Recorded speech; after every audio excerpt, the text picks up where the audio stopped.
nanapa-kevitra izahay satria misy ihany efa misy fepetra moa nyraisina teo aloha teo anivon'ny commune efa misy arrêté municipal nyraisin'ny commune mandrara ireo fiara 3 tonnes 500 ngeza be tsy afaka mivezivezy amin'iny boulevard iny fa le fampiarana azy no somary mbola tsy tonga araka ny tokony izy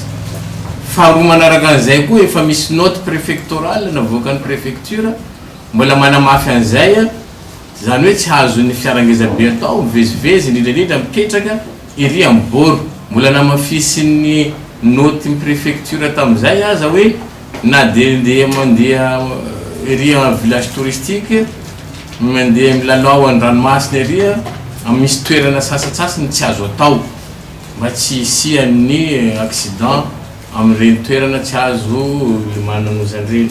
eto zay dia milaza fa tsy azo atao mametraka fiara aloha zay dans l'immédiat eto ihany koa izay dia manao antsoavo amin'ireo tompon'andraikitra izay azo lazaina fa responsable an'ireo mpitondra vahiny maro eto Mahajanga ireo mba hanaraka ny fepetra izay apetraka ny tompon'andraikitra ety amin'ny Saint Gabriel ety sy Notre Dame no azo ametrahana aloha ny fiara ngezabe zany hoe plus de 3 tonnes 500 zay fa rehefa rivariva raha te hitsangatsangana ianareo maka bajaj na manatitra fotsiny le fiara dia miverina aveo maka toerana izay tokony hipetrahana fa tsy azo atao manomboka zao